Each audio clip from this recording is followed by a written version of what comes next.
Hapa nina shukrani ya kipekee. Amen. Kwa majina naitwa Apostle Paul. Mimi si mgeni Kenya. Nimeishi karibu miaka 12 nikiwa Mombasa. Na vile mtumishi wa Bwana amezungumza, nilikuwa naenda Kongo tena narudi. Huyu nitasema ni mtoto wangu. Amen. Tena ni ndugu yangu. Amen. Tena ni mtumishi mwenzangu. Amen. Tunampenda sana Kongo. Amen. Na kama nilifika hatua nikuje nimtafuta mahali hapa, najua kilicho ndani yake. Amen. Amekuwa msaada sana kwa kundi la watu zaidi ya 1000. Amen. Na Mungu ana sababu juu ya kila mwanadamu na kila mtumishi. Amen. Ana njia zake. Amen. Ikiwa Mungu amemleta Kenya, anapitia maisha fulani, akiwa na watu wachache kama hawa, Mungu anajua mahali anamwelekeza. Amen. Mungu anapochagua mwanadamu, anamuweka chini ili apande na yeye. Amen. Ukiwa na tabia kwamba kuanzia juu ndio utashuka, hapo tayari kwa umekosea njia. Amen. Mahali tumetoka kwenye kijito, kwenye chemchemu iliyo moja. Amen. Tumezaliwa katika huduma moja, na tumelelewa pamoja, na Mungu ameachilia kila mtu neema yake. Amen. Huyu ni mtumishi wa Bwana nabii. Mimi ni mwalimu wa neno. Amen. Sikuja mahali hapa ni kuhubiri, na kuja kukufunza. Amen. Hiyo ndio neema Mungu ameachilia. Haleluya. Na maanisha kuna kitu ambacho Mungu ameandalia juu yako siku leo. Hajanituma kwa bahati mbaya. Na Mungu amenituma Nairobi. Nitakaa Nairobi. Amen. Na ikiwa nitakaa Nairobi, najua nitakuwa pamoja nao kila mara. Nitengeneze roho yako.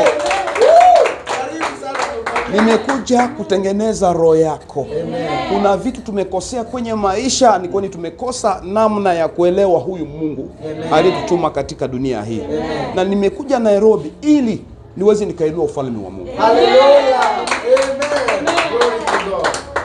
Tunapoingia katika somo, inua mkono wako moja, weka mwingine kwenye kifua. Baba, nahitaji neema yako. Amen. Ni masaa hii tumekaribia kiti chako cha enzi. Amen. Ili tujifunze juu yako. Amen. Roho wako ndiye ashuke na ajifunue kwetu. Amen. Nisionekane, lakini wewe nionekana ndani yangu. Amen. Naomba presence yako Baba ikatawale. Hallelujah. Ukafungue watu wako. Amen. Ndoa mawazo ya nje. Amen. Wape mawazo ya kimbingu. Amen. Nafsi zao ziko tayari kupokea kilicho chako. Amen. Baba, wabariki. Amen. Katika jina la Yesu Kristo. Amen. Amen. Shangilia Bwana. Hallelujah. Nimekuja siku ya leo kutoka mjini. Nimefanya wiki 2 niko Nairobi. Kitu cha kwanza nilipomuuliza Mungu, je, nimeenda Nairobi nitapata madhabahu mahali ya kuhubiri? Mungu akasema hiyo ni nafasi yake, si yangu. Wiki ya kwanza kuna mtoto aliyezaa kiroho Mombasa, amekuja mahali hapa, yuko mmoja 1 karibu mmoja 2, ameshafungua kanisa. Hapo ndio wiki ya kwanza nilikuja nikahubiri. Hii ni wiki ya pili tayari kwenye madhabahu. Amen. Inamaanisha Mungu ana sababu kwa nini anilete mahali hapa. Amen. Kitu kilichokuwa ndani yangu ninapojifunza, nitaenda nikahudumu huko Kaloleni. Kanisa inaitwa Elohim. Elohim ni Mungu. Yeah. Hii ni ufalme. Kanisa la Mungu katika ufalme. Yes. Huko Shilo. Amen. Karibu. Inamaanisha mko mahali pazuri. Amen. Elohim ndio jina la Mungu. Amen. Wow. Na ikiwa Mungu anahitaji tukutane mahali hapa, kusudi la Mungu ni ili akufanye kuwa kanisa. Amen. Tusitazamie kanisa ya kimwili. Ya kimwili tunayoyaona ya macho, lakini kuna kanisa ya roho ambayo Mungu anahitaji aijenge ndani ya mtu. Amen. Mungu anasema hana kanisa ameshajenga, anakaa ndani ya roho. Amen. Na ukiona katika shamba la Edeni hakujenga hekalu, alijenga hekalu lake ndani ya wanadamu. Amen. Ili awajie akutane na wao. Amen. Ikiwa Mungu ametualika siku ya leo tukutane mahali hapa, anahitaji akujenge siku ya leo. Amen. God. Usionekane tena mtu wa nyumba. Uonekane hekalu la Bwana. Amen. Kitu kitakacho kusaidia ni kukimbizana na kupigana na dhambi. Amen. Wow. Kinachozuia ili mwanadamu aishi maisha ya kiungu ni dhambi. Na ndio kichwa chetu cha somo inasema kupigana na dhambi. Katika French inasema le combat contre le péché. Combat contre le péché. Pigana na dhambi. Kusudi la Mungu alituumba tuwe Mungu kwa jinsi alivyo. Soma kitabu cha Zaburi. Mimi ni mwalimu. Nitaandika mtazima Zaburi 86 verse 2. Inazungumza neno moja inayosema, Zaburi 86 inasema, nyinyi ni miungu, nyinyi ni miungu na wana wa aliye juu nyote. Mungu anazaa, Mungu anazaa miungu kwa ujumla. Amen. Anasema nyinyi ni nini? Ni miungu. Miungu. Wow. Vitoto vya nani? Vya Mungu. Vyaitwa nini? Miungu. Lakini anazungumza 7, lakini mtakufa kama wanadamu, mtaanguka kama mmoja wa wakuu. Hajakusudia tukufa kama wanadamu. Ametuumba kwa jinsi alivyo. Amen. Biblia inazungumza kwamba akatuumba kwa sura. Ni Mwanzo 2 mstari wa 26. Alituumba kwa sura na kwa mfano wake ili tuweze tukatawala. Amen. Sura ya Mungu ni roho ya Mungu ndani ya mwanadamu. Amen. Mfano wa Mungu ni tabia za Mungu ndani ya mwanadamu. Na aliye na sura na mfano wa Mungu, aliye na roho wa Mungu na tabia za Mungu, ni yeye na uwezo ya kutawala. Amen. Sasa ameumbwa kwa sura na wewe ni Mungu. Kwa jinsi alivyo ndivyo ulivyo. Amen. Ukiwa na roho yake, ukiwa na tabia zake, tayari unatawala mwili. Amen. Oh, yes. Aseme sasa, ole, mbona nawaona atakufa kama mwanadamu? Kwa nini utakufa kama mwanadamu? Inamaanisha kuna wale wana wa Mungu walio miungu na kuna wale wanadamu ambao sisi tuna utofauti. Hatutakufa kama wao. Yes.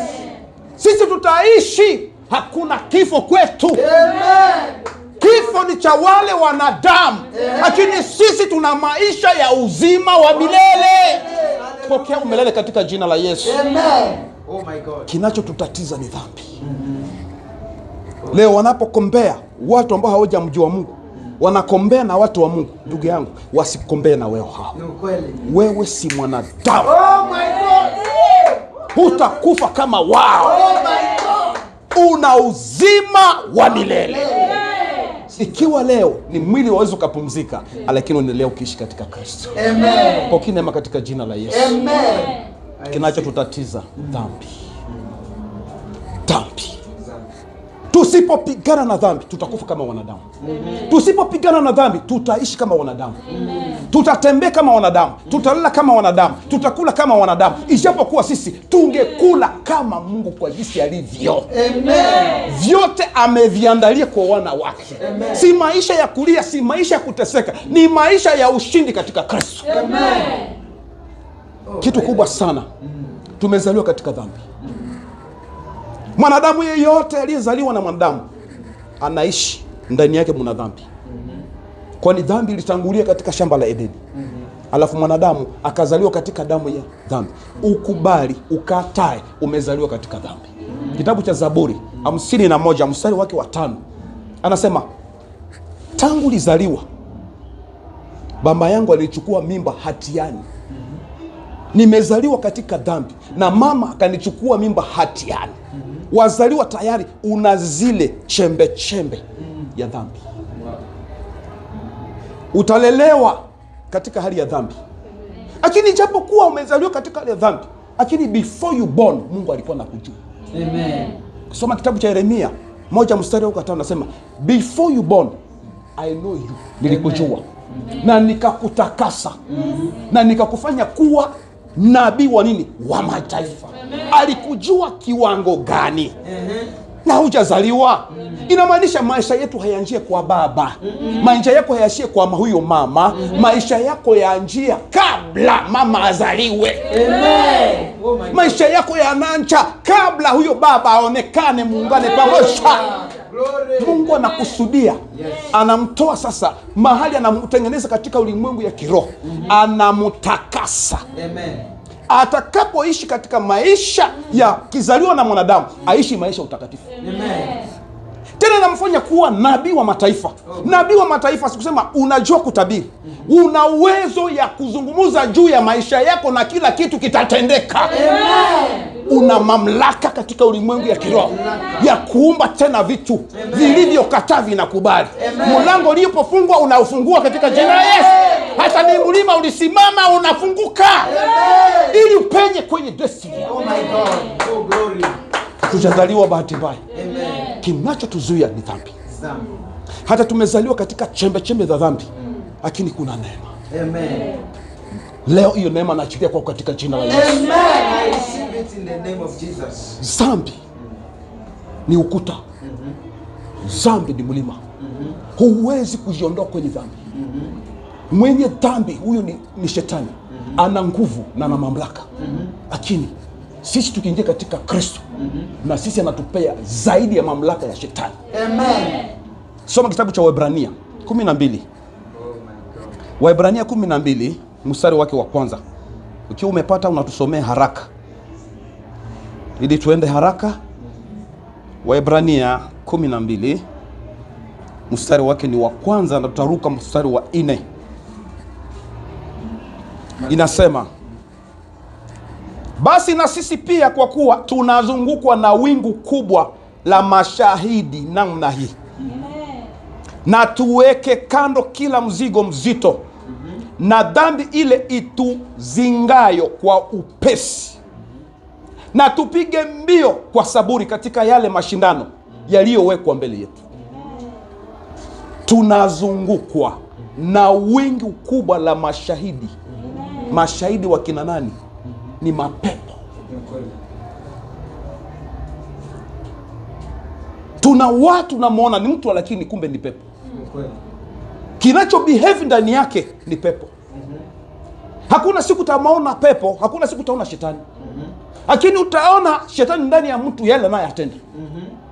Ukiwa mwanamke mrembo, utafuatwa na wale mapepo wanaume. Utafikiria ni wanadamu, kumbe ni mapepo. Iko kwenye kazi zako, utasikia kujaribiwa. Usifikirie ni wewe, ni mashahidi wengi wanaofanya kazi kututoa katika uwepo wa Mungu, tuishi katika maisha ya dhambi ili Mungu asionekane kwenye maisha yetu. Sasa anatuzungumza kwamba dhambi yatuzunguka sana, ile ituzingayo kwa upesi. Kuna zile dhambi zimetujia kwa upesi, imekuwa ni kawaida, umechukua kama kawaida, amekuwa rafiki wa kawaida. Kuongea uongo kwako ni kawaida, kuwa na kiburi ndani yako ni kawaida. Anasema fanya, aseme pigeni mbio. Amen. Oh my God. Katika yale mashindano yaliyowekwa mbele yetu. Twashindana na adui. Amen. Kuna vitu viko katika maisha yetu, tusipopigana navyo na kuviacha vitatutatiza. Oh my God. Dhambi hayako mbali, yako kando yetu bila kujua. Nitakueleza vitu viwili ambao vinaweza kutusaidia zaidi. Dhambi ina viwango karibu viwili. Kuna dhambi inayoungana na mwili, na kuna dhambi nyingine inayoungana na nafsi. Yes. Inapozungumza mwili ni maisha yetu ya nje, na kuna mtu wa ndani anayebeba nafsi na anabeba roho. Sasa kuna dhambi zingine ambazo tulizaliwa nazo kiasilia, zaungana na damu, zaungana na mifupa, hata kila chochote kilicho kwenye na macho, hata midomo, hata masikio, yote tayari imevikwa nini? Dhambi. Sasa kuna kiwango kingine cha dhambi inaungana na huu mtu wa ndani, na huu mtu wa ndani ni roho na nafsi. Sasa nahitaji kuwatofautisha hii vitu viwili, namna gani tuweza tukatembea ili mwili isituvute, nafsi isishikwe, tuishi maisha ya kiungu. Ni kweli. Amen. Amen. Sasa tuone hiyo dhambi inayoungana na mwili. Mtu anayeungana na mwili yuko kwenye shida. Ni mtumwa. Afanya vitu ambayo yeye mwenyewe hajielewi. Ukisoma kitabu cha Warumi sura yake ya 7:14 inasema mimi nimezaliwa katika mwili huu. Anasema Torati asili yake ni ya watu wa rohoni, lakini mimi nimezaliwa katika dhambi. Kile ninachohitaji kufanya si kile ninachofanya, kile nichukiacho ndicho ninachotenda. Ukisoma 23 unasema ole wangu, 24 ole wangu mimi maskini, nani atanitoa katika mwili huu wa dhambi? Wazaliwa, we ni mtoto mdogo tayari una hasira, una kiburi. Ulikitoa wapi? Umejifunza kwa nani? Ni vitu yatokana na mwili. Sasa mtu yoyote ambaye hajaokoka anatembezwa hivyo. Na ukiwa hujaokoka huna uwezo kufanya mazuri. Hauna nguvu ya kushinda dhambi. Hauna uwezo ya kujizuia juu ya dhambi. Wewe ni mtumwa wa dhambi, umeshikwa na umefungwa. Uko katika minyororo. Upende usipopende utazini. Upende usipopende utaongea uongo. Ndani yako utakuwa kiburi, kwani umeshafungwa. Mfalme aliye juu yako ni shetani. Sasa kuna dhambi zinazoungana na mwili. Wakati hujajisalimisha kwa Kristo, hiyo uwezo ya shetani ana uwezo juu yako. Hiyo ni dhambi za mwili. Naenda kwa upesi. Kuna dhambi sasa zinazoungana nini? Na roho na nafsi. Nafsi ni mtu wa ndani. Sasa mtu unapookoka, acha nikueleze siri moja. Unapookoka, Kristo anasema alikuja kaondoa uwezo ya dhambi ndani ya miili yetu. Akausulubisha juu ya msalaba. Akagongomea juu ya msalaba. Ili huu mwili hauna uwezo tena kuishi katika utawala wa mtu mwingine. Kristo mwenyewe amebeba huu mzigo. Soma Romans 6:6. Amen. Mimi natembea na shahiri. Amen. Warumi sura 6 mstari wake wa 6. Inasema, mkijua neno hili ya kuwa utu wetu wa kale ulisulubishwa pamoja naye, ili mwili wa dhambi ubatilike, tusitumikie dhambi tena. Kristo alipokuja kafa msalabani, akabeba uwezo ya huu mwili ya dhambi kukubali kutawaliwa. Unapopokea Kristo, unaposema mimi nakubali na mimi naamini na kupokea Kristo kama Bwana Mwokozi wa maisha yangu, hapo hapo mbingu yashusha malaika, wanachukua mwili wako huu ambao unafikiria, wanauchukua, wanaweka kwenye msalaba na imekwisha. Amen. Glory to God. Amen. Oh my God. Hiki tuna experience. Najua mahali nilikuwepo katika maisha. Siku nilikuja nikafanya agano pamoja na Mungu. Ndani yangu kulikuwa vitu ambavyo nafikiria hakuna wewe vitawaisha. Naenda kanisani, narudi, nafikiria tu ni kawaida. Lakini siku nifanya agano pamoja na Mungu, nikasikia zile vitu vikapotea. Amen. Ndani yangu nikawa na oga wa dhambi. Hisia zangu najikuta zimebadilika. Inamaanisha kuna Roho Mtakatifu alikuja kuweka mbegu ndani yangu. Na alipoweka ndani mbegu yangu, akaniseparate na hali ya mwili. Na mwili kwa alikuwa na connect pamoja na dhambi. Hii dhambi inawekwa juu ya msalaba. Ndiyo uwezo ya damu ya Yesu Kristo na kafara juu ya msalaba. Amen. Katika French wanasema crucifixion. La crucifixion. Crucifixion. Yani hapa nitasema nini kwa Kiswahili? Crucifixion. Hapo ni kafara. Kristo akafanya kuwa kafara. Nyama yake ikawekwa juu ya msalaba. Na kupita crucifixion ni kuondoa uwezo ya mwili uweze kutawaliwa hali na dhambi. Amen. Huna uwezo kusema mimi siwezi weza. Unajua mimi siwezi kuachana na dhambi. Nimejaribu, nimeshindwa. Ndugu yangu, hii kitu hakijaongea kwenye maisha yako ya wokovu. Na ukikuta umerudi katika hali ya dhambi, hii kitu hakicha wewe ondoleka. Ndugu yangu, nitauliza baba yako ni nani? Nani aliyekupea roho iliyo ndani yako? Kuna shida nyingine? Waweza kuwa ulifundishwa na mtu ambaye roho yake haiko connected pamoja na Mungu, ili uweze kuachiliwa ndani yako, hii mbegu ya kiroho ingie ndani yako na ikutenganishe na dhambi, waweze ukapata shida. Amen. Oh my God. Amen.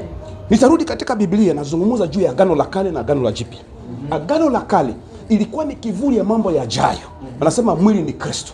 Sasa nitakueleza vitu vilivyokuwa katika Agano la Kale vilivyoleta mwanadamu ili aweze akatakasika. Amen. Kulikuwa kile kinachoitwa hema takatifu. Ukisema Waebrania 9 mstari wa 3 hadi 14, hapo pana hema inayoitwa hema takatifu. Ilikuwa na vyumba vitatu.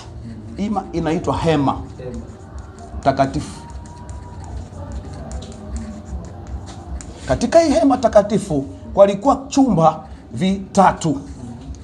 Hii ilikuwa naitwa hatua ya nje. Hapa ndio kuhani alikuwa anafanya sasa kafara.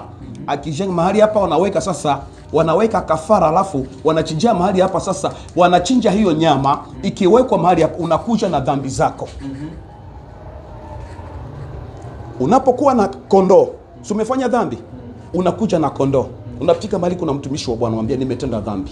Anakuuliza ni dhambi gani? Ni dhambi nilifanya hivi hivi na hivi na hivi. Akasema sasa hivi umetubu, tubu na kutengeneza. Unapotubu na kutengeneza, anaweka mikono yako na mikono yake wanaweka juu ya nini? Juu ya hii kondoo. Mikono yako unaweka juu ya hii kondoo. Alafu sasa wewe unasema nimetubu juu ya dhambi fulani, yote naweka juu ya nini? Ya hii kondoo. Unanielewa? Alafu hii kondoo iko na maanisha ni Kristo ndiye atachukua dhambi zetu ili aweze kutusamehe. Amen. Alafu wanachukua hiyo kondoo, wanaichinja, wanatoa damu, wanaweka kwa bakuli. Hiyo damu wanaweka kando, alafu hii nyama wanaiweka kwenye madhabahu haya. Hii iko na maanisha mwili. Hapa kulikuwa kazi inayotendeka juu ya mwili, kuondoa uwezo ya dhambi liko katika hali ya mwili. Ndio ukisoma kitabu cha Wathesalonike ya kwanza sura ya 3 mstari wa 23 nasema, Mungu wa amani awatakase kabisa katika roho, katika nafsi na katika mwili. Muhifadhiwe muwe kamili mpaka siku atakapokuja. Amen. Sasa hivi vitu vilikuwa natengenezwa katika ulimwengu wa kiroho. Hapa ilikuwa natumika juu ya hali ya mwili. Hapa ni mwili ndio ulikuwa unafanya. Sasa Mungu analeta kafara. Ndio wakati unapokea Kristo kama Bwana, unatubu, unasema Baba, mimi naamua kuachana na dhambi. Baba, unisamehe kwa yote niliyofanya. Ninakubali kukupokea uwe Bwana mwokozi wa maisha yangu. Naachilia maisha yangu kwako. Amen. Tayari hiyo ni kafara inatolewa, crucifixion. Yeah. Amen. Mungu anachukua yote iliyo katika mwili. Hatulizaliwa kwenye wachawi, hatulizaliwa kwenye wale ni wazinzi, usharati. Vile vitu, zile alama na zile nafsi zinawekwa juu ya msalaba, zinachomwa. Amen. Sasa katika Agano Jipya ndio msalaba wa Yesu Kristo. Amen. Unapokubali kupitia damu yako, Mungu anakuosha na kutakasa. Amen. Glory to God. Na huyu kuhani anachukua lile bakuli lililo na damu, anaingia nalo katika sasa hii room mahali hapa. Hii ni room ya kwanza, hii ni ya pili, hii ni ya tatu. Sasa mahali hapa amemalizana na wewe. Sasa kabla ingie katika room hii, palikuwa kile kinachoitwa, kulikuwa bakuli ambayo ilikuwa na maji. Kabla ingie lazima joshe kwa miguu na kwa mikono. Ndio alama ya Waislamu. Leo wangali nafanya nini? Wanajosha kwa miguu na kwa mikono. Hii ilikuwa na maanisha katika Agano Jipya ubatizo. Mtu ambaye ameokoka lazima abatizwe. Amen. Ni uwezo ya kuondoa uwezo ya dhambi katika hali ya mwili. Amen. Ili uwezo, mwili huu unabeba vitu vya roho. Amen. Mungu ili aweze kukaa ndani yako na kutawala, akufanye kuwa Mungu, lazima kwanza aoshe mwili. Amen. Sasa kuingia mahali hapa ubatizo, kama hujabatiza, kuna vitu vingine ambavyo vitaondoka juu ya maisha yako. Kuna mapepo zingine ambazo zinasema hapana, ni kitu gani kitaturuhusu tuondoke? Kwani kuna vitu vingine naungana na wewe na mwili. Sasa huu kuhani anaingia mahali hapa, nyumba anasema sasa hapa anaingia katika mahali patakatifu. Hapa ni patakatifu mno. Hii ni hali ya nje, anaosha mwili. Mtu wa nje ameweka vyote juu ya msalaba, amevikabidhi msalaba. Alafu masikio yako ukipokea Kristo kama Bwana, masikio yako yalikuwa haizo yakasikia neno la Mungu, lakini masikio yako itaanza kusikia. Amen. Wakati umepokea Kristo kama Bwana, macho yako ilikuwa inaona vyote kama kawaida. Macho yako inabadilisha, inaona hivi tunasema hii siwezi nikaangalia. Amen. Wengine wangali na pornography kwenye simu zao. Wengine wangali na unasikia vitu wangali nafanya vitu ambavyo si vya kawaida, lakini kwako unasema mimi siwezi nikaona. Inamaanisha roho yako na nafsi yako kuna vitu vimeungana na mbingu. Amen. Nimekuja kwako nikupatie connection tena mpya. Amen. Macho yake kama ilikuwa hayaona yataona Mungu. Masikio yako ilikuwa hasikie Mungu, utasikia Mungu. Midomo yako ilikuwa naongea bebe kila mahali, leo midomo yako itaongea Mungu aliye hai. Sasa hiyo damu inakuja mahali hapa. Anapoingia mahali hapa palikuwa naweka inaitwa pazia. Hii pazia ilikuwa inamaanisha Kristo. Yeye ndiye pazia. Yeye ndiyo sasa ilikuwa nakuwa white. Sasa anakuja anaiweka hiyo damu juu ya nini? Juu ya hii pazia. Akizungumza juu ya dhambi na juu ya jina lako, anasema Kristo chukua, wewe utachukua mzigo wa huu mtu. Amen. Na hapo sasa anatoka hapo anarudi. Sasa katika maisha yetu ya kiroho leo katika Agano Jipya, Mungu anatuhitaji tutoke mahali hapa. Tumefanya wokovu, tumepokea Kristo kama Bwana. Sasa tuingie mahali hapa tupate ubatizo. Tunapobatizwa tunaingia katika shamba, rumu ya pili. Sasa huu ndio mtu wa ndani. Ndani katika hiyo hema takatifu, hapa palikuwa meza. Hii meza iliwekwa mikate 12. Meza inamaanisha nini? Inamaanisha madhabahu. Madhabahu ya Mungu lazima yakae ndani yako. Amen. Mungu akija kwako lazima aingie kwenye madhabahu. Na tena hii meza ilikuwa juu yake ulikuwa mikate 12. Inamaanisha neno la Mungu. Amen. Amen. Bwana sifiwe. Amen. Sasa hii hapa kulikuwa 6 na upande huu kulikuwa ngapi? Kulikuwa 6. Ilikuwa inamaanisha wana wa Israeli kabila 12 walio mfano ya wale watakao riti wokovu katika maisha yao. Amen. Wewe ni Mwisraeli leo wa kiroho. Amen. Oh yes. Sasa hii mikate inamaanisha neno la Mungu. Neno la Mungu litakalotolewa juu ya madhabahu. Amen. Amen. Sasa wewe ndani yako lazima pawe neno. Amen. Madhabahu iliyo ndani yako lazima ichochewe na neno la Mungu. Amen. Mtu asikuite Mungu wewe mkiomba kila siku bila neno. Amekuua. Amekumaliza. Sasa unapotoka katika hali ya kimwili, hapo umebatizwa katika hali ya maji, na mwili wako kuna vitu vingine ambao mapepo lazima isiukaribie. Sasa unakuja sikia neno, na neno hili ndio linaanza kukubadilisha. Linaanza kubadilisha. Linakupatia sasa msukumo. Katika huu rumu palikuwepo kingine inaitwa chetezo. Hiki chetezo kila jioni kilikuwa na washwa. Kila siku asubuhi jioni kilikuwa natoa moshi. Inamaanisha maombi ya watakatifu. Amen. Hapa unaposoma neno kwenye madhabahu ya Mungu, uwe na kuhani atakaye kuhubiri. Mwanadamu huwezi ukaishi bila mtumishi wa Bwana. Uwe na madhabahu itakaye connect na madhabahu iliyo ndani yako. Madhabahu haya na neno la Mungu natolee mahali hapa yaenda kufufua tena madhabahu yako yawe tena na yawe strong. Amen. Yachochea moto ulio ndani yako tena upande. Amen. Muweza kulipitia shida nyingi katika wiki, lakini kupitia haya madhabahu yanachochea tena upya, yanakufufua tena upya, yanaondoa vilivyoingia ndani yako kwenye fikra zako, kwani neno ni uzima. Amen.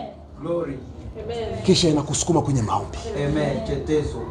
Chetezo cha Bwana kitafanya kazi. Unajikuta kuamka usiku ukiomba, asubuhi unaomba, mchana unaomba, kwani neno ndio lilisukuma. Mtu asikuanje kwenye maombi asipokupea neno. Mtu akikupea tu maombi bila neno amekuua. Neno la Mungu ndio linachipua maombi. Utaomba nini? Maneno ipi utakayoomba ambayo hauna? Neno utakalo ndio litachipua maombi aliyokupea maneno. Amen. Glory. Bwana asifiwe. Amen. Waliokuona ukiomba jana, wakati umelishwa neno mpya litakazaliwa ndani yako, watasema huyu ameomba tena si kama jana. Ana maneno ya kila siku, na maanisha roho Bwana anakujia na maneno mapya. na kiwango wapewa maneno mapya, na ndio kiwango chako cha kupanda. Katika hii rumu kulikuwa kile kinachoitwa hapa, palikuwa kinara. Hii kinara ni kinara kilikuwa kimesimama hivi, kilikuwa na anasema vinara 7, na juu ya kinara 7 palikuwepo kitu wanawekwa mafuta, na hii mafuta palikuwa na kitu kinayotoa moto. Hii ni moto. Ilikuwa vitu 7. Ilikuwa na maanisha makanisa 7 inayo katika Ufunuo sura yake ya 2. Kuna kanisa la Philadelphia, kuna kanisa la Efeso, kuna kanisa la Pergamo, kuna kanisa ingine inaitwa ya Sardi, kuna kanisa la Tiatira, na kuna sina la Smyrna. Inamaanisha ni aina ya makanisa zilizo tofauti na ujumbe ulio tofauti katika muda fulani. Sasa hii kanisa lazima isimame na nuru ya Bwana kupitia mafuta, yani Roho Mtakatifu. Roho Mtakatifu anaangazia haya makanisa katika muda fulani tofauti. Lazima wawe na nuru. Wakati umekaa katika Roho Mtakatifu, neno la Mungu limekuchamusha na maombi yamekuchamusha, huu Roho wa Bwana lazima aonekane. Ndiyo mafuta yalikuwa yakiwekwa kila siku hii ili itoe taa. Wewe ni nuru ya ulimwengu huu. Utaangazia dunia. Kanisa lako litaangazia dunia. Neno linalotoka mahali hapa lililo connection na Roho Mtakatifu, utaangazia dunia. Mafuta yako yasipungue. Mafuta yako yanaendelea kuzidishiwa kila siku kadiri wakaribia usoni pa Mungu. Kwenye neno kuna vitu nakuja kuchukua. Usikose muda kuja kanisani. Ukikata kwenda kanisani kuna vitu vinapungua, kwani adui yupo. Tunazungukwa na maadui wanayotutatiza. Kadiri unakaribia Mungu kuna vitu ambao vinaendelea vikashine katika maisha yako. Sasa katika rumu hii, hiki na hicho na hichi vyaleta sasa kutakasika kwenye nafsi. Hapa ndio nafsi ya mtu ilipo. Mwanadamu ana mwili, ana roho na ana nafsi. Sasa nafsi ndio inayobeba tabia za Mungu. Na nafsi ikiwa kama hujaokoka, ndio inabeba tabia za shetani. Wagalatia 5:19 inabeba uchawi, ibada za sanamu, hasira, kiburi. Haya mambo yanayofuatana ni 15 ukiyasoma hapo. Ukiwa hujaokoka, huna uwezo kukaribia Mungu. Huna uwezo ya kuomba. Huna uwezo kwa kuishi Roho Mtakatifu. Huwezi hisi presence ya Roho Mtakatifu. Huwezi kuangazia. Inamaanisha chumba hiki si kwako wewe ambaye hujaokoka. Huna uwezo wa kuona vitu vilivyo mahali hapa na faida. Lakini mtu ambaye ameokoka, amesulubisha mwili wake pamoja na Kristo, amebatizwa, anapoingia mahali hapa, hivi vitu vitakuwa vitamwangazia. Na hapa ndio watu wanasema tulikuwa watu walikuwa hawakupigie simu. Utaanza pigiwa simu, kwani kuna nuru ya Mungu ambayo imekujia. Hapo utafika hatua waanza kuomba, unahisi presence ya Holy Spirit. Unahisi sauti ya Bwana. Unamwona Mungu akizungumza na wewe. Akikuonesha huyu ni adui. Akikuonesha hii biashara wewe ukayafanya, hii usiifanye. Kwani tayari mahali hapa kuna nuru mpya. Sasa wengi wanakaa katika maisha ni wenye dini. Sasa kuna dhambi ambazo ziko mahali hapa, wako kwenye mwili, na wanapofika mahali hapa wameachana hapa, wamekubali Kristo kama Bwana. Lakini wanapoingia mahali hapa wangali na dhambi zinazohusiana na nafsi zao. Na kazi ya dhambi na nafsi yako ni kukuua. Utahisi vipi ya kwamba nafsi yako imeatakiwa wakati neno la Mungu hauna tena muda kusoma neno? Jambo la pili, hauna muda kukaribia madhabahu ya Mungu. Nasikia twende kanisani, mimi nitaenda, ninaona kwa TV. We fanya angalisho, kuna vitu vimepungua ndani yako. Maombi ulikuwa naomba kabisa lisali moja au dakika 20, hauombi tena, inakuwa dakika 2, umesinzia, umelala. Hisi ya kwamba kuna uwezo ambao umekuja umekuteka. Na utajikuta nuru yako imefanya inapungua. Na ndio unahisi kuna vitu vingine ambavyo vimekujia na shida zinakujia, umefungwa bila kujua. Kwani tayari kuna dhambi zimekuja ingia ndani yako. Kuna dhambi za ndani ziko connected na nafsi yako. Hii nafsi yako ikitekwa, tayari utahisi Wewe ulikuwa huna kiburi, kiburi kinaingia. Ulijikuta mtu ambao huwezi ukamtukana mwenzako, unajikuta unamrushia. Hauna tena woga wa dhambi. Ndani yako unajikuta kufanya vitu kawaida. Waweza ukakosea siku ya kwanza, unaogopa, babu nisamehe, babu nisamehe. Siku ya pili ya tatu, inapokuwa mara 4, imekuwa mazoea. Na unapokuwa mazoea, wameondoa vitu ndani yako. Tabia za Mungu zinapotea. Na connection wewe pamoja na Mungu kumekatwa. Tayari giza imekija kwenye maisha yako. Ulikuwa unapata maono imefungwa. Na dhambi yote umeingia. Tayari nafsi yako imetekwa. Sasa dhambi hizi za mwili waweza kuzizuiza nazo. Unajionesha mtu mzuri, tunakuona mama karibu sana, wewe ni mtakatifu, lakini kumbe una dhambi zile za ndani ambazo hatujui. Hizi zinaonekana na Mungu. Na zinakuja kuzizirisha sasa kwenye tabia. Na ndio hali ya Wakristo wengi. Wengi wanasema wameokoka na wameacha dhambi za nje, lakini ndani ya mioyo ni makaburi. Wameoza. Hata kusalimia vizuri, atatoa sadaka, lakini ndani unapomchunguza ni kaburi. Kisha utaomba, baba unibariki, baraka zitapita wapi? Wakati mtu wa ndani ambaye amechafua nafsi yake, huwezi kupokea baraka za Mungu. Neema ya Mungu inapotea, kwani mahali hapa kuna giza. Na ndio hali ya watu katika makanisa. Wengi wanatembea mguu mwingine huko nje na mwingine ndani. Wiko 50% kwenye dhambi na 50% kwenye nini? Kwenye nuru. Utamwona kanisani mtu mzuri, ukimwona kiroho amechafuka kabisa. Na ndio watu wanasema Mungu wenu hatendi. Mungu wetu hajatenda vipi? Mimi nitakueleza kwamba Mungu anatenda. Amen. Mahali hapa ukiishi maisha ya utakatifu, nafsi yako inabeba sasa matunda ya Roho Mtakatifu. Yes. Wagalatia 5:22.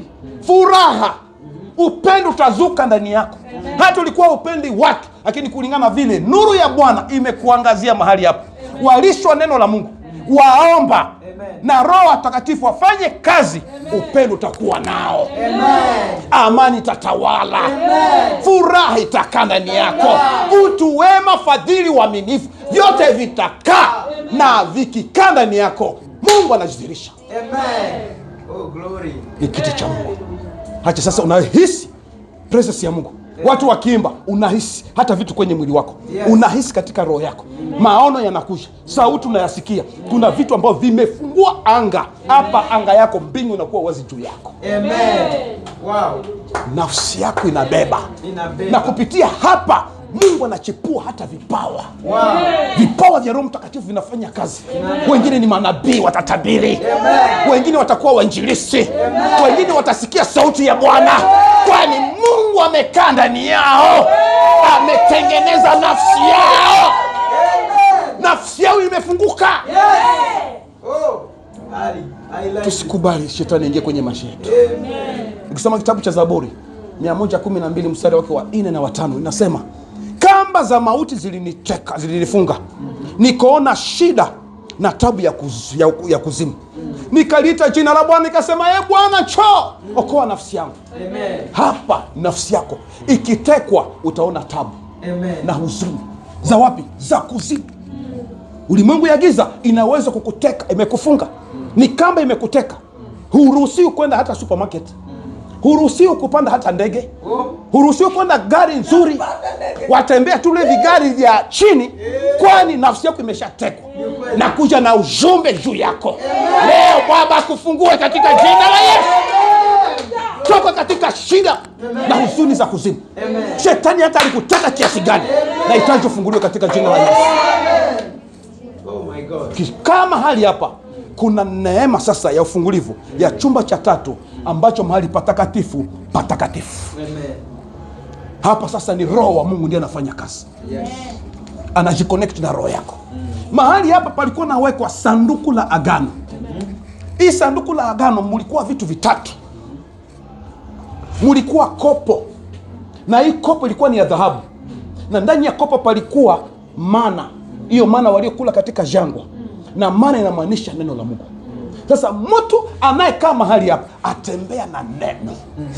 Linatawala maisha yake. Na dhahabu iliyo juu yake ni maisha ya kimwili lazima yatabadilika. Amen. uko katika usoni mwa Mungu, na dhahabu lazima ionekane kwako. Utajiri uonekane kwako. Vitu vionekane, kwani wabeba Mungu aliye neno. Na katika hiyo kopo ilikuwa na metameta. Utametameta kwenye maisha yako, kwenye kazi yako, kwenye biashara yako, katika kila hatua. Watu watasema huyu ni nani? Kwani wabeba Mungu ndani yako, maana iliyo neno. Wow. Na katika hii sanduku palikuwa fimbo ya Haruni iliyowekwa ndani. Hii fimbo inamaanisha sisi ni kuhani. Soma Ufunuo 5 mstari wake wa 10. Anasema nimewafanya kuwa makuhani.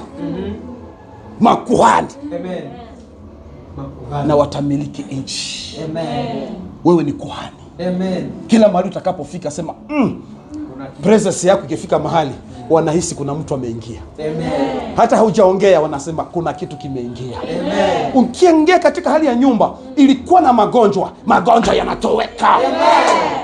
Ikiwa unaingia mahali unajikuta umaskini umetawala, umaskini unatoweka. Amen. Kwani wewe ni kuhani wa Mungu. Amen. Lazima utatawala. Utamiliki nchi. Una uwezo ya kuongea juu ya vitu vitatendeka. Wabeba Mungu aliye hai. Oh my God. Na katika hii fimbo naonesha mkono wa Bwana. Amen. Tumishi wa Bwana anabeba Mungu aliye hai. Amen. Na katika hii wanasema kulikuwa mana ndani ya kopo, kuna kuwa fimbo, na sasa hii sanduku ilikuwa ni ya dhahabu. Amen. Na tena ndani yake kulikuwa mbao 2 za mawe. Ilikuwa sheria za Mungu. Mtu anayebeba Mungu anatembea kwenye kauli za Mungu. Amen. Si muongo, si msharati, si mtu mwenye wivu, si mtu wa kuabudu masanamu nyingine. Anabeba sheria za Mungu. Amen. Sheria zinazoleta uhai.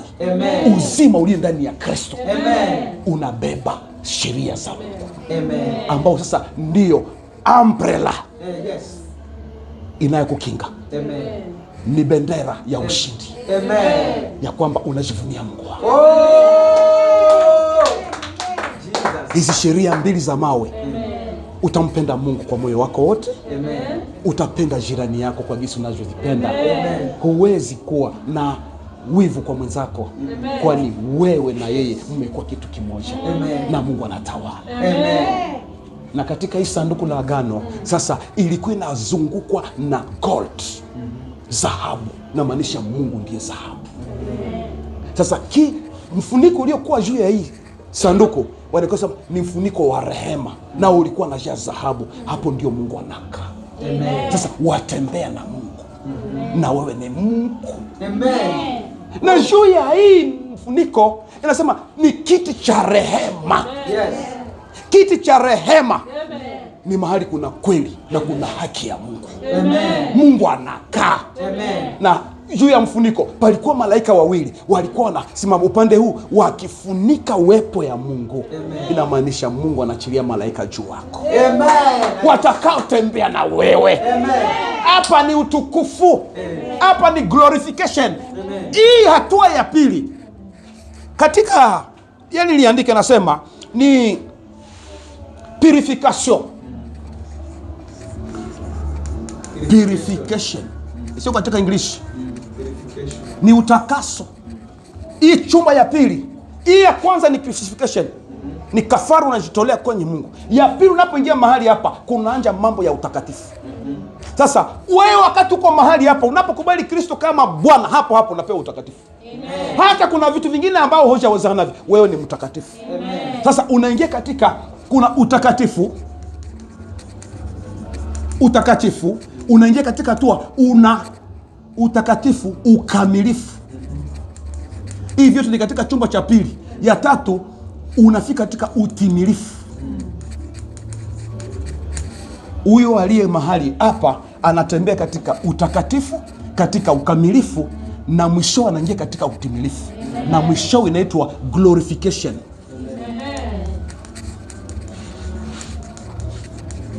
Glorification, yani Mungu anajitukuza ndani yako. Amen. Mahali ufikapo lazima waelewe kuna Mungu amekuja. Ameingia. Na hapo sasa ukaa mahali hapa ndio damu ya Yesu Kristo inaweza kukuosha. Wengi unaita damu ya Yesu, damu ya Yesu ituoshe tutakase. Uko mahali hapa haitakuosha. Unapoingia mahali hapa, ukikaa katika nuru, ndiyo damu ya Yesu Kristo itakuosha. Soma kitabu cha Yohana ya kwanza 1:7. Ukishuka hapa mpaka 9 anasema tukienenda nuruni. Hapa tu katika nuru. Hajasema tukienda katika giza. Tukienenda nuruni kama yeye alivyo katika nuru, tuashirikiana sisi kwa sisi, na damu yake Yesu mwana wake yatusafisha. Hapa ndio kuna neema, damu ya Yesu Kristo fanye kazi juu yako. Ndio una uwezo wa kuita damu ya Yesu. Damu ya Yesu osha na kutakasa. Damu ya Yesu osha kutakasa. Damu ya Yesu itakuja itafanya kazi, kwani uko katika nuru. Na kueleza wakati uko mahali hapa, kuna vitu vinabadilika. Maisha yanabadilika. Connection zako zinabadilika. Ulikuwa simu yako unapeweka tu simu, kuna mtu amefariki, tunaomba mchango. Lakini hiyo siku utajikuta simu yako inapokea pesa. Utaona ni baraka. Ulikuwa hujawahi tumia 1,000 itaingia kwenye simu yako. Kwani Mungu anakuja kujitukuza. Walio mahali hapa ndio nasema usiseme nitakula nini, nitavaa nini, kwani ya ketu yashashughulikia yenyewe. Ni Mungu anabeba maisha yako. Kwani dhambi haikukaribia tena. Bwana asifiwe. Walio mahali hapa hawafanyi dhambi ya mauti. Na waeleza kuna aina mbili ya dhambi. Kuna dhambi ya mauti na isiyo ya mauti. Ni Yohana ya kwanza sura 5 mstari wake wa 16 hata 18. Anasema mtu akifanya dhambi ya mauti usimwombe. Sasa kuna dhambi ya mauti na isiyo ya mauti. Sisemi muombe yule anafanya dhambi ya mauti, lakini yule anayefanya dhambi ya mauti isiyo ya mauti utamwombea na Baba atamsamehe. Bwana sifiwe. Asa lolote lisilo la haki ni nini? Ni dhambi. Kuna dhambi ya mauti na isiyo ya nini? Ya mauti. Lakini aliyezaliwa na Mungu hatendi dhambi. Amen. Anajizuiza, anajilinda. Na shetani hamgusi. Amen. Wewe uliye mahali hapa utafanya dhambi ya mauti. Dhambi ya mauti ni nini? Dhambi ya mauti ni kitu ambacho umepanga. Hata ni uongo kiasi gani. Tunajua uongo kama ni kitu kidogo. Ni dhambi ya mauti. Ukipangia jambo, naambia dada, mimi na wewe tutaenda mahali fulani. Au mtu akikuja mahali hapa, mtoto mwambie mimi sipo. Hii ni dhambi umepanga, ni ya mauti. Aliyezaliwa na Mungu hatendi nini? Dhambi. Dhambi gani? Ya mauti. Kwani dhambi ya mauti yana madhara. Lakini kwani tungali tunavikwa mwili wa kibinadamu ambao tunazungukwa na adui, kuna mahali fulani waweza ukakosea kwa bahati mbaya. Si vitu ulivyopanga. Hiyo ndio dhambi sio ya mauti. Umefanya dhambi kile ambacho ulikuwa hujakusudia. Hiyo dhambi sio ya mauti. Anasema waweza ukaomba na Mungu atafanya nini? Atamsamehe. Lakini yule alifanya dhambi ya mauti, umepanga na huko katika rumu hii hapa, kuna madhara. Ya kwanza, hii mauti ndio results. Lakini lazima ili sasa ukaribie Mungu, hii dhambi ya mauti kuna kosa. Kuna kosa, kuna mali unaweza kosea, ni kitu cha juu kawaida. Ya pili, hii kosa inakuja na zaa dhambi. Sasa dhambi ni wingi wa makosa ambao hukutubu. Kutoka hapo chini inaleta laana. Hii dhambi inaleta uovu. Hii ni maovu. Inamaanisha dhambi ambazo zimekaa kwenye maisha yako, hujawahi kutubu na kuacha, zaleta uwingi wa dhambi, inaita maovu. Na Biblia katika kitabu cha Lamentation 5:7 asema baba zetu walitenda dhambi hata hawako, tunachukua maovu yao, hatuchukue dhambi zao. Maovu ni uwingi wa dhambi walifanya, hawakutubu. Sasa unapozaliwa zaingia kwenye damu, na mtoto anazaliwa na hizi maovu. Sasa haya maovu yakiuka kwenye maisha yako yaleta laana. Na mwisho hii laana inaleta vifungo. Na nyuma ya vifungo kuna kuwa mauti. Alafu Mungu anasema kuna dhambi ya mauti. Ni yale uliyopanga vizuri yanakuletea shida. Yalianza kawaida, yanakuja yanakufunga, mwishowe ni mauti. Si mauti ya kwenda zikwa, si mauti ya kuwekwa kwenye jeneza, ni mauti ya maisha yako yote. kwenye biashara, kwenye kazi, kwenye ndoa, kwenye connection zako, zote zinakufa. Ndio nasema aliyezaliwa na Mungu hatendi dhambi ya nini? Anajilinda na shetani hana uwezo wa kumgusa. Amen. Nakuja kutangazia mchana wale. Waweza kuwa umepitia maisha magumu na umesema mbona nimeokoka, lakini kuna vitu vingine ambao vinakushtaki. Waomba sana lakini huishi neno. Wasoma neno lakini huishi neno. Hapo ndio kuna shida. Neno likiwa ndani yako linaondoa, na ndio ni sabuni inayo sasa osha mtu wa ndani, inakutengeneza. Na Roho Mtakatifu ndiye inakupaka sasa mafuta. Sasa watu wanahitaji Roho Mtakatifu awapake mafuta japokuwa hawajaoshwa. Usikae kwenye maombi sana bila kukaa kwenye neno. Neno hili ndio litakusukuma kwenye maombi. Watu wengi wanahitaji watabiriwe. Kutabiria haitakufanyia chochote. Itakutabiria uone kesho, mambo ya kesho, lakini kitakacho kusaidia ili uende gusa vitu vyako ni neno. Neno ni mkono, neno ni miguu itakayo kusaidia kuenda kupokea kilicho chako. Maombi ni nguvu itakayo kusaidia hii miguu yako iende pokee kitu. Sasa watu wanahitaji watabiriwe, lakini hawaishi neno. Hawaishi na nguvu za Mungu za maombi ziwasaidie ili wapokee vitu vyao. Ndio unashikuta watu ni maskini, watu wanalia, watu wanaomboleza na wanaachilia, wanasema acha tufanye dhambi kama watu wengine. Nina experience katika Mungu. Kabla niokoke na vile nilivyookoka, maisha yangu yalibadilika. Amen. Nina shuhuda nyingi. Nitaziongea siku nyingine. Lakini mimi nakuja kuunganisha na Roho wa Bwana. Amen. Aliyeniwezesha kupigana na dhambi. Amen. Kulikuwa dhambi ilikuwa inaingia kwenye maisha yangu, najikuta roho inapiga. Kama sijatekeleza hiyo dhambi, najikuta sina amani. Lakini siku nilipokea Kristo kama Bwana, hii spirit ikaondoka. Amen. Acha iondoke kwako katika jina la Yesu. Amen. Sisi watumwa wa dhambi. Amen. Tutakaa maisha ya utakatifu. Amen. Tutakaa katika utukufu wa Bwana. Amen. Bwana atakutembelea kwenye nyumba zetu. Amen. Kila mahali utakapokaa, Roho Bwana yuko hapo. Amen. Kwa ni sheria za Mungu zitakuwa ndani yako. Amen. Wewe ni kuhani. Amen. Na unabeba neno la Mungu. Na sheria za Mungu ziko ndani yako, zitaangazia mataifa. Amen. Hauko mtu wa kuteseka tena. Amen. Leo kanisa nyingi zinaongea kuhusu hali, lazima ufunguliwe. Vifungu vya kwenu. Madhabahu yanavunjwa kweli, yanavunjwa, sikatai. Lakini shida ni watu hawapendi kutembea kwenye njia za Mungu. Amen. Kila siku nitakuja na sadaka wavunje madhabahu. Wewe takasika. Amen. Achana na dhambi. Amen. Pepo haina uwezo. Amen. Asili hata kufuata tena. Amen. Oh my God. Damu ya kwenu inakufuata wakati hapa nuru haijangazia. Lakini siku ukiamua, pepo zinaanza kuondoka. Na umaskini unaanza kuondoka. Na vitu vingine vinaondoka. Hatutavunja tena watu kusema mvunje madhabahu. Kuna muda tunaweza tukavunja madhabahu, lakini wale wanaokaa katika ukweli na nuru ya Bwana watafunguliwa. Amen. Funguliwa siku ya leo katika jina la Yesu. Mimi naomba Mungu akufungue macho. Amen. Uhisi presence ya Mungu. Na kueleza kwamba Mungu anaweza. Amen. Mungu anatenda. Amen. Anatoa watu katika umaskini, ukifika mahali hapa. Amen. Anakupatia utajiri. Amen. Glory. Yes. Nina story kubwa. Sitembei kwa mguu mimi. Natembea kwa magari. Kwa magari, hapana gari, kwa magari. Tulikuwa pamoja na sina hiyo gari. Lakini Mungu anafufua. Amen. Anakupea kitu. Amen. Nilikuwa sina nyumba, leo nina nyumba, najenga nyumba kubwa nzuri. Amen. Kutembea katika sikupewa msaada mahali pengine, katika neno. Amen. Na Mungu anazidi kunifufua tena zaidi. Amen. Acha kufufua katika jina la Yesu. Amen. Achana na dhambi. Amen. Mtu asikudanganye. Asikwambie tutafanya dakika 2 tunatubu, utakuwa umejingizia mauti. Mauti, angalia, unaona vile vinavyotokana na mauti. Ni vifungo.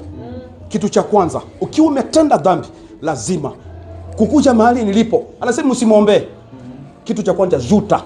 Kwa nini nifanye hiyo dhambi? Ya pili, tengeneza pamoja na Mungu. Kisha omba msamaha na omwe kuacha, alafu Mungu anakusamehe. Amen. Ndugu mpendwa, mama, dada, ulio mahali hapa. Kuna vitu vimekufunga kwenye maisha yako. Umejaribu kusonga mbele, unajikuta kuna dhambi na kufunga kila mara. Wajaribu kusonga mbele, hausongi mbele. Ni dhambi imekuvuta kila mara. Mimi nahitaji, kama uko mahali hapa, utasimama tuweze tukaomba pamoja na wewe. Na ikiwa unajihisi wokovu wangu umekuwa ni wa juu, sijawahi penya, na hisi ya kwamba kuna presence ya Mungu, na utasonga mahali hapa ili tuweze tukaongea na Mungu. Amen. Leo akuguse, jina lako liandikwe kwenye mbinguni, na malaika wa Bwana wakujie sasa. Amen. Waanje fanya kazi juu yako. Kwani malaika wa Bwana anasema wanakuja kutuhudumia. Waebrania 1:13-14 anasema wanakuja kutushughulikia kwa wale watakaorithi wokovu. Wokovu wako waweza ukaleta Mungu aonekane. Wokovu wako kiwa ulikuwa ni wa feki, utajikuta Mungu haonekani. Ijapokuwa unaomba, najua katika mikono ya mtumishi wa Bwana ambaye ana hiyo neema. Mbegu iliyo ndani yangu ndiyo iliyo ndani yake. Amen. Kile kilicho ndani yake aliyochilia kwako, utaona nuru ya Bwana. Amen. Kuna muda unajikuta umerudi nyuma kila mara. Unajikuta kusonga mbele imekuwa ngumu. Wakuja hapa tu kwa kusema watasema ilikuwaje. Sitakuja, lakini ndani ya roho unajikuta wewe mwenyewe hauko connected na pamoja na Mungu. Ikiwa kuna udhaifu fulani kwenye maisha yako wa maombi, unajikuta kutekeleza vitu vya roho vimekataa. Simama mahali hapa tuombe pamoja. Mungu anaweza kukubadilishia maisha siku ya leo. Na nakufungua. Kuna mambo ya umaskini, mambo ya ufukara, mambo ya madeni. Waishi ukajiuliza itakuwaje? Kuna neema Mungu ameachilia siku ya leo. Amen. Uingie katika crucifixion, ingie katika purification, uishi maisha utakatifu, ukamilifu, utimilike, na Mungu ajitukuze kwetu. Amen. Inabidi wakitafuta watu wa Mungu wakutafute kwenye area. Amen. Nacha nikueleze, sikusema watu wana pesa. Hivi baba, si mimi sina pesa, leo watasema wanajua Mungu. Kuna wale watu wa Mungu ambao wanabeba Mungu. Amen. Wanabeba mafanikio, si utajiri. Watu wa Mungu walio mahali hapa wanabarikiwa. Amen. Baraka ndio inazaa mafanikio. Amen. Na baraka zako unazokuwa nazo ndio zitazaa sasa mafanikio na utajiri. Amen. Na itaenda vizazi kwa vizazi. Amen. Kwani yako yatokana na Mungu. Lakini hawa wanabeba mafanikio, wanaitosha kwa shetani. Wengine wafanya kwenye walidanganya watu wanapoa pesa, haingie kwenye vizazi na vizazi. Sisi tuna neema kubwa ambayo vizazi vyetu vitashukuru Mungu wetu na vitasema kumbe kuna Mungu wa baba. Amen. Mungu alisimama na huyu baba. Amen. Na sisi tunapokea neema. Amen. Leo waishi maisha, angalia wazazi wako, waliishi na Mungu au waliishi na Mungu? Wengi hawakumwabudu Mungu. Ndio tunaishi maisha kugangana. Wewe leo neema imekujia. Amen. Wewe ndio mlango wa kuingiza baraka kwako. Amen. Na kupigana na maadui za kwenu. Amen. Na hii dhambi haitakaa tena kwenye maisha ya watu wako. Kwani utawaombea na ushindi wa Bwana utaonekana. Amen. Oh glory. Nahitaji niombe na wewe. Amen. Mungu anaweza kukutoa katika hiyo shida. Amen. Dhambi hata limekujia kiasi gani, na wengi wamefungwa na hawajielewe. Unapoomba unajikuta wengine wamefungwa, wengine katika mashimo, wengine katika hali ya umfukara. Mimi nahitaji neema ya Bwana isimame juu yako. Amen. Simama kwa miguu yako. Unaweza, unaweza, unaweza Jukozi. Unaweza, unaweza, unaweza Mwokozi. Unaweza, unaweza, unaweza Mwokozi. Unaweza, unaweza, unaweza Mwokozi. Wafufua, wafufua, wafufua, wafufua Jukozi. Wafufua, wafufua, wafufua Mwokozi. Wabariki, wabariki, wabariki, wabariki Mwokozi. Wabariki, wabariki, wabariki, wabariki Inua mikono yako juu. Ikiwa leo umehitaji umkaribie tena Mungu na kumrejea tena upya. Kuna maneno utaongea ndani ya moyo wako. Amen. Kuna kile ambacho sema ukikiri kwa kinywa chako ya kwamba Yesu ni Bwana. Amen. Mungu anakaa ndani yako na wewe ndani yake. Amen. Na nakugawia roho wake. Amen. Yule ambaye yuko tayari kuzungumuza ili Baba kurejea tena upya na upate neema na dhambi sipate maishani mwako. Sema Bwana Yesu, nimesikia neno lako. Nakuja mbele yako. Naamua kukupokea. Kuwa Bwana. Mwokozi wa maisha yangu. Nakataa shetani. Nakataa siri. Ondoa jina langu kwenye kitabu cha mauti. Andika jina langu kwenye kitabu cha uzima. Unisamehe kwa dhambi nilizotenda za mauti na zisizo za mauti. Damu ya Yesu Kristo inioshe sasa na kunitakasa. Roho Mtakatifu, Roho Mtakatifu, shuka ndani yangu sasa. Unitawale na uniongoze katika jina la Yesu Kristo. Niko huru sasa. Nimefunguliwa. Naamini na kuelewa nguvu ya damu yako ya kwamba yaleta uzima katika jina la Yesu Kristo. Inua mikono yako. Kuna nguvu za Bwana ambazo zinashuka juu yako. Amen. Zikuguse na kukufungua katika jina la Yesu. Amen. Baba, naachilia nguvu, uwezo wa Roho Mtakatifu. Amen. Shuka juu ya wapenda na kuwafungua. Amen. Yote ya wachawi, yote ya waganga. Amen. Roho zote zilizoinuka juu yao. Amen. Kuwaletea dhambi kwenye maisha yako. Waishi maisha kujiuliza itakuwaje. Mimi nakemea katika jina la Yesu. Moto wa Bwana tembea. Amen. Uwafungue wengine kwenye kamba, wengine minyororo kwenye miguu yao. Mimi nateketeza kwa jina la Yesu. Katika jina la Yesu Kristo, mimi naondoka katika roho ya umaskini, roho ya magonjwa. Toweka katika jina la Yesu. Kila utawala wa majini wa mapepo, nasema shetani toka kwa jina la Yesu Kristo. Mimi nawatenganisha na mababu, nawatenganisha na maroho mabaya, nawatenganisha na magonjwa, nawatenganisha na hiyo dhambi ya makusudi, dhambi waliofanya kutokujua. Ninaiangusha, ninaichoma katika jina la Yesu. Naachilia upanga wa radi. Shetani toka ndani yao. Achilia nafsi zao. Achilia nafsi zao. Achilia nafsi zao. Achilia nafsi zao. Achilia nafsi zao. Achilia nafsi zao. Achilia nafsi zao katika jina la Yesu Kristo.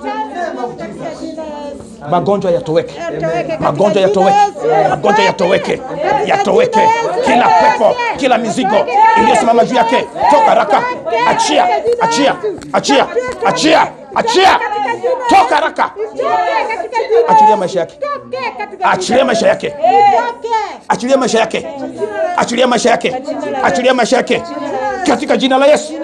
Toka haraka. Toka haraka. Awe huru sasa. Vyote waliomfunga na viondoa. Hii maski naiondoa juu yake katika jina la Yesu. Roho zote za kumtafuta kwa ubaya, uchungu ya mishetani juu ya maisha yake, toka haraka. Kwa jina la Yesu. Apokee baraka. Afungua mikono yake. Awe huru sasa. Katika jina la Yesu Kristo. Hii mikono walifunga, mimi naifungua. Nguvu zako zitembee ndani ya huyu mama. Acha Baba, nguvu zitembee. Mamlaka kimbingu yatembee. Baba, ninaachilia nguvu zako. Uwezo, mujaze nguvu. Naachilia nguvu za Bwana. Uwezo ya dhambi toweka. Magonjwa yatoweke. Umaskini toweke katika jina la Yesu Kristo. Fungua anga yake. Awe huru sasa. Baba, mconnect. Asili toke. Mapepo toka. Utawala wote wa giza toka. Teketea katika jina la Yesu. Yote walioshika juu ya maisha yake, toka. Achilia. Maisha yake yafunguliwe sasa. Nguvu za wachao, waganga majini, yote mliofanya juu yake, teketea katika jina la Yesu Kristo. Nafungua moto wa Bwana, tembea juu yake. Namuondoa katika heshima waliomchumbia kwa jina la Yesu Kristo. toka. Nafungua nafsi yake. Toka katika magaga, majeneza, roho ya mauti, toka. Teketea. Acha funguliwe katika jina la Yesu Kristo. Tangazo fungulivu yote mliofunga kwenye kiuno chake. Chomeka. Toka haraka. Hii mizigo waliombebesha, minaiondoa katika jina la Yesu Kristo. Awe huru sasa. Miguu yake funguke na mtoke kwenye makaburi. Toka katika jina la Yesu Kristo. Nikitangaza nuru fungulivu. Nuru ya Bwana imwangazie. Pokea nguvu mpya. Pokea neema mpya na fungulivu katika jina la Yesu Kristo. Yote waliopanga juu ya mama, toka haraka. Hao wachao waliosimama katika maisha yake, nasema teketea, chomeka na mteketee katika jina la Yesu Kristo. Toka. Achilia maisha yake. Wewe uliosimama nyuma yake, pomola, toka. Achia maisha yake katika jina la Yesu Kristo. Namfungua sasa. Namtoka kwenye connection. Roho za umaskini, toka. Ndio. Toka. Maisha umaskini, toka. Amen. Nafungua anga yake. Apokee neema. Nuru mpya imwangazie katika jina la Yesu Kristo. Watu wanaomkusudia mabaya katika hali ya kujifungua, ninabomoa wachawi. Anza teketeza, pulizia moto kwa jina la Yesu Kristo. Na zote kila mahali wamesimama, hii madhabahu wamejenga juu yake, nasema leo mnaachilia. Achilia maisha yake. Achilia huyu mtoto. Chomeka. Mishale waliorusha juu yake, ninateketeza. Acha funguliwe. Awe huru sasa. Nuru ya Bwana imwangazie. Hilo ya mauti mnaikemea. Potea katika jina la Yesu Kristo. Natangaza nuru, natangaza ushindi juu yake. Neema ya Baba ache tembee juu ya udada. Tembea juu yake.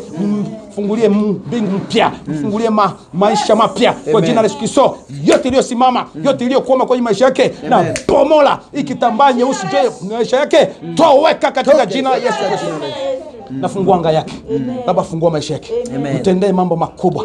Fungulivu wako uwe juu yake. Shetani, toka. Wote wanaokuwa wachawi, wote wanaomvizia kwa mbaya, hivi vidole juu yake, ninaviteketeza katika jina la Yesu. Alama zote wameweka juu yake, wanaozungumza kwamba tutaona, nasema leo mtaona utukufu wa Bwana kwa jina la Yesu Kristo. Ninafungua anga yake, nafungua haya macho ya kiroho, acha yaangazie, miguu yake funguke, mahali pote alipokanyanga, chochote waliofanya juu yake, ninafungua maisha yake. Mikono yake funguliwe, ipokee baraka katika jina la Yesu Kristo. Natangaza ushindi. Tenda alama zako juu yake. Mtende ishara katika jina la Yesu Kristo. Shangilia Bwana.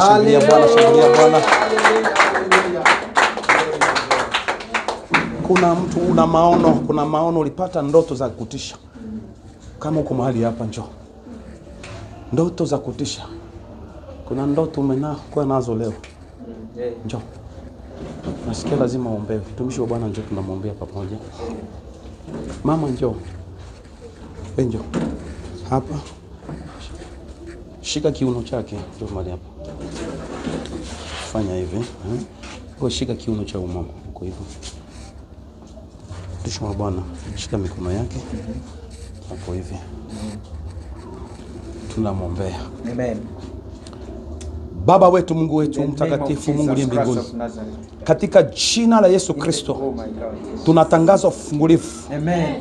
Ya adui waliosimama juu yake, roho za kumtatiza, toka haraka katika jina la Yesu Kristo. Kila mahali mmejipanga kwa kuweka roadblock katika maisha yake, kila chochote mmefanya, madhabahu wamejenga mahali, kila sacrifice walishofanya juu yake kwa kumtatiza na kumfunga, ninateketea nateketeza katika jina la Yesu. Ninaondoa hii misukumo, katika jina la Yesu Kristo. Namtenganisha na maroho ya maskini, roho zote za mauti, roho za kumfuata kwa ubaya, ninachoma na kuteketeza, ninaangusha na kuteketeza katika jina la Yesu Kristo. Baba, fungua haya magonjwa ambayo umesukuma juu yake, ninaiondoa juu yake haya magonjwa, ni roho za ajali, toka haraka, teketea katika jina la Yesu Kristo.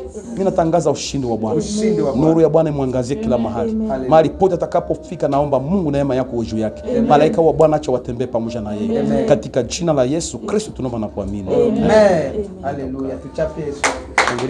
Shangilia Bwana. Mungu awabariki. Amen. Kitu kubwa sana sema achana na dhambi. Amen. Sema kwa heri dhambi. Kwa heri dhambi. Kwa heri dhambi. Kwa heri dhambi. Dhambi ya mauti. Dhambi ya mauti. Si nafasi yangu. Si nafasi yangu. Nitatembea na Kristo. Nitatembea na Kristo. Aliye nuru. Aliye nuru. Katika jina la Yesu Kristo. Piga yowe kelele ya ushindi. Mungu awabariki. Amen. Ubarikiwe na Bwana. Amen. Tukae. Wow. Amen. Glory to God. Amen. Tutasimamisha. Amen.